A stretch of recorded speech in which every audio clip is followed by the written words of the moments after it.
Estamos aqui na cidade de Calvino, em Genebra, que talvez seja o primeiro júri simulado sobre o assunto aqui na cidade de Genebra. E estamos hoje na matéria de soteriologia do Seminário Teológico e Cultura de Genebra para realizar esse júri simulado. Tenho certeza que esse júri simulado vai trazer um grande conhecimento da parte bíblica para as nossas vidas nos dias de hoje. Espero que você aproveite, curta bastante esse vídeo e que Deus te abençoe em nome de Jesus. Está entrando no recinto o Senhor Excelentíssimo Juiz de Direito Duarte Teixeira.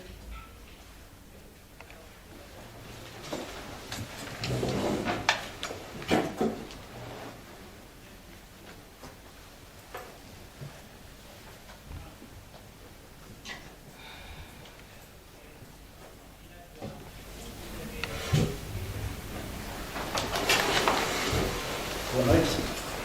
Está aberta a sessão aqui na cidade de Genebra, na Suíça, onde está sendo julgado o réu Sr. João Calvino e sua doutrina de predestinação. Como consta nos autos, passo a palavra à promotora para que ela dê prosseguimento à acusação. O teólogo francês Calvino, ele tem uma doutrina, uma das suas doutrinas, que ele afirma que o homem não tem escolha de salvação.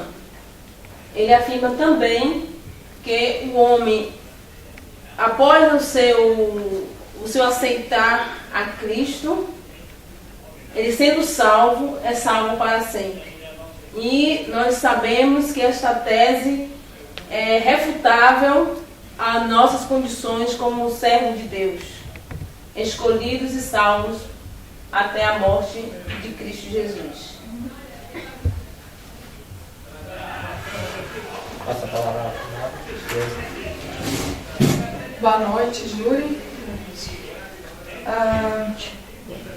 A acusação está contra um senhor que é um homem íntegro de Genebra, e ele diz que a salvação é dos escolhidos.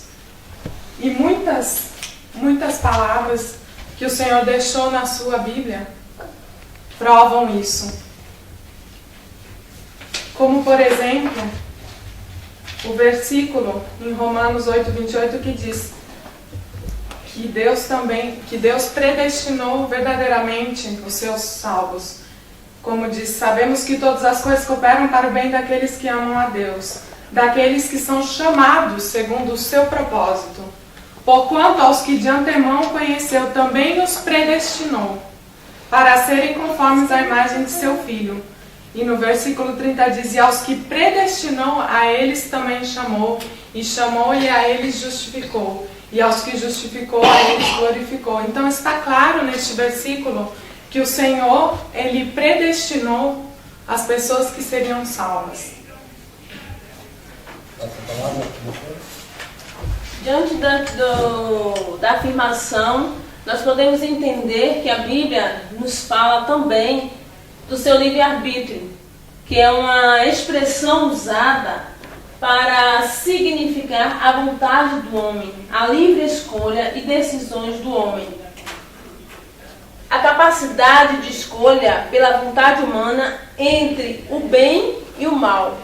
O homem é dotado consciente das suas consciências, que ele tem todo o direito de expressar aquilo que ele deseja segui-lo.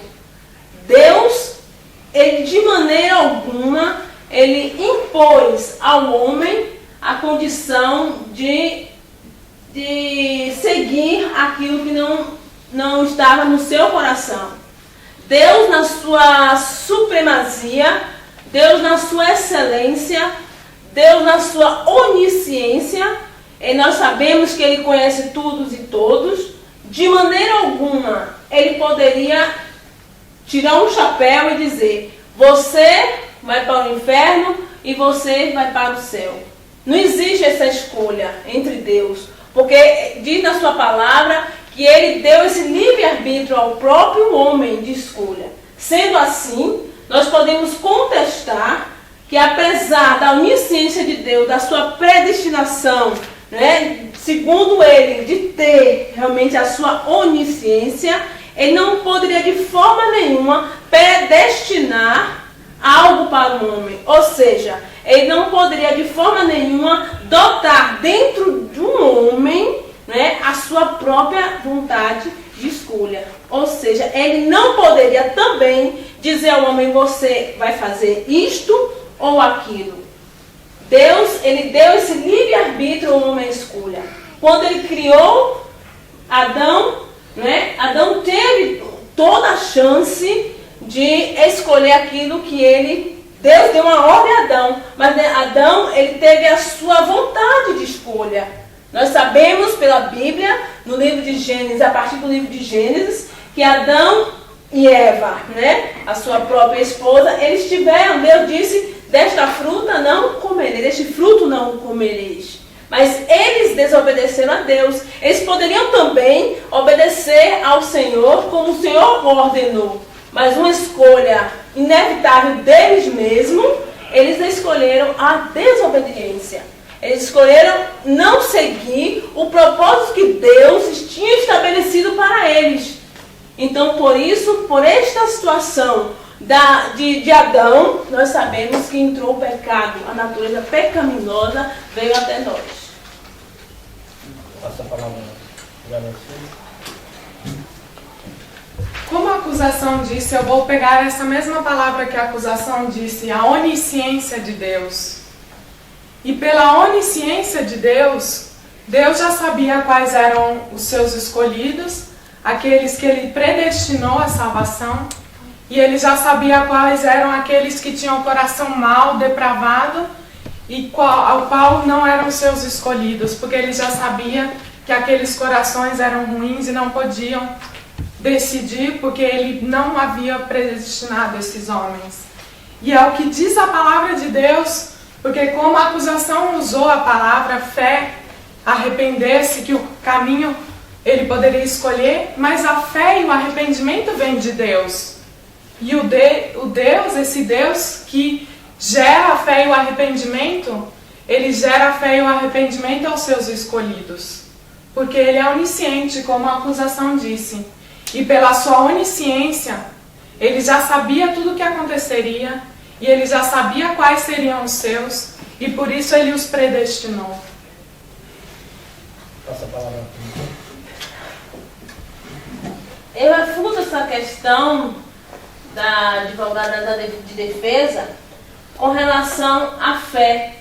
É através da fé. A palavra do Senhor nos diz, lá em Hebreus 13, que a fé é o quê? É o firme fundamento das coisas que não vemos, mas nós cremos.